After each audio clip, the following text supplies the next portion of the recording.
En 1883, une explosion a rompu le silence d'une manière que personne n'a plus jamais expérimentée. Ce fut le son le plus fort jamais entendu par l'être humain, si puissant qu'il a fait éclater les tympans à 160 km de distance. Mais pas seulement cela, son onde de choc a voyagé autour du monde non pas une, mais plusieurs fois. Aujourd'hui, nous allons dévoiler l'incroyable histoire de comment ce son a été créé et pourquoi il reste à ce jour un record inégalé. Pour comprendre l'ampleur de cet événement, nous devons voyager jusqu'à l'île volcanique de Krakatoa en Indonésie. Le 27 août 1883, ce volcan, qui avait été actif pendant des mois, a connu une série d'éruptions catastrophiques.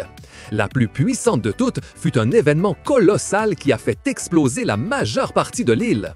Imaginez une explosion non seulement de roches et de lave, mais d'une chambre entière de magma et d'eau de mer entrant en collision. Cette interaction a généré une pression inimaginable, libérant une énergie équivalente à 200 mégatonnes de TNT. Pour vous donner une idée, c'est 13 000 fois plus fort que la bombe atomique tombée sur Hiroshima. Cette libération massive d'énergie a poussé l'air avec une force démesurée, créant une onde sonore gigantesque. Les experts expliquent que cette onde n'était pas seulement du bruit, c'était un mur d'air comprimé voyageant à une vitesse incroyable. Elle fut si puissante qu'à l'impact, l'air ne se contentait pas de vibrer, mais se comportait presque comme un objet solide en mouvement. Ce choc de force fut ce qui a donné naissance au son le plus puissant que le monde ait connu dans l'histoire moderne. Maintenant, parlons de ce que ce son a fait. À 70 km du Krakatoa, sur l'île de Sebesi, les gens qui y vivaient encore ont subi un impact direct et mortel. L'onde sonore fut si forte qu'elle a renversé des bateaux, démoli des bâtiments et projeté des objets dans les airs. À 160 km de distance, à Batavia, ce que nous connaissons aujourd'hui comme Jakarta, des milliers de personnes ont vécu une expérience horrible. Leurs tympans se sont rompus en raison de la pression sonore extrême. C'est le chiffre qui fait trembler, 180 décibels à 160 km. Pour vous donner une idée, une conversation normale se situe autour de 60 décibels et le seuil de douleur pour l'oreille humaine est d'environ 120 décibels. Un concert de rock très bruyant peut atteindre 115 décibels. Un avion à réaction décollant à 30 mètres de distance atteint environ 150 décibels. Mais le Krakatoa, à 160 km, a produit 180 décibels. Imaginez la puissance nécessaire pour causer des dommages permanents à cette distance. La force de l'explosion ne s'est pas limitée au son. Elle a également généré des tsunamis monstrueux avec des vagues atteignant jusqu'à 40 mètres de hauteur. Ces vagues ont rasé 300 villages côtiers, causant la vie à plus de 36 000 personnes. L'explosion et le tsunami combinés furent une catastrophe sans précédent dans l'histoire moderne. Il est difficile d'imaginer un son et un événement aussi destructeurs, n'est-ce pas? Qu'est-ce qui te surprend le plus de son ampleur et de ses effets?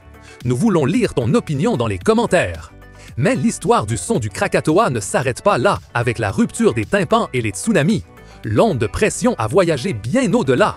À Perth, en Australie, à 3200 km, les gens ont entendu un bruit fort qu'ils ont confondu avec des tirs de canon.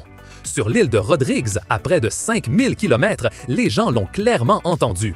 Ils ont rapporté un son comme celui de tirs de canon lourds depuis la mer. Mais le plus étonnant est la façon dont cette onde sonore a été enregistrée sur toute la planète. Des stations météorologiques et des baromètres du monde entier, des instruments qui mesurent la pression de l'air, ont détecté l'onde. Ils ont observé une augmentation soudaine de la pression atmosphérique qui diminuait ensuite et augmentait de nouveau.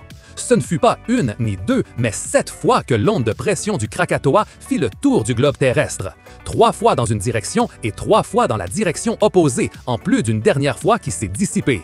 Cela a démontré l'incroyable force et la propagation de ce phénomène acoustique. Comment mesure-t-on quelque chose d'aussi colossal? L'échelle des décibels est utilisée pour mesurer l'intensité du son. Cette échelle est un peu trompeuse car elle n'est pas linéaire. Cela signifie qu'une augmentation de 10 décibels n'est pas 2 fois plus forte, mais 10 fois plus puissante. Donc, passer de 150 à 160 décibels est une augmentation de 10 fois la pression sonore. Et de 160 à 170, 10 autres fois. De 170 à 180, 10 autres fois de plus. Imagine la différence entre 150 et 180 décibels. C'est 1000 fois plus intense en termes de pression qui pousse l'air. Les scientifiques, en analysant les données des baromètres de l'époque, ont calculé que le son du Krakatoa a atteint des pics de 180 décibels à 160 km de l'éruption. Il n'existe aucun autre son dans l'histoire humaine qui a été enregistré avec cette magnitude. Un son pareil n'est pas seulement assourdissant, c'est une force physique pure capable de détruire. Si tu avais pu entendre le Krakatoa et y survivre, penses-tu que tu aurais pu décrire son son aux autres? Que penses-tu que tu ressentirais en l'expérimentant? Nous voulons lire ton opinion ci-dessous. L'éruption du Krakatoa en 1883 n'a pas été seulement une catastrophe naturelle massive. Ce fut un événement acoustique sans pareil qui a démontré le pouvoir extrême de la nature. Le son qu'il a généré, avec ses 180 décibels à 160 km de distance, reste le plus fort jamais entendu et enregistré par l'air. Son impact, de la rupture des tympans au tsunami dévastateur et à l'onde de pression qui a fait le tour du monde, en fait un phénomène unique dans l'histoire. Cela nous rappelle l'immense énergie que notre planète peut libérer. Si cette histoire t'a fasciné, nous t'invitons à t'abonner à la chaîne d'Explorando, à aimer cette vidéo, à laisser ton commentaire et à la partager avec tes amis pour que plus de monde connaisse le son le plus fort de l'histoire.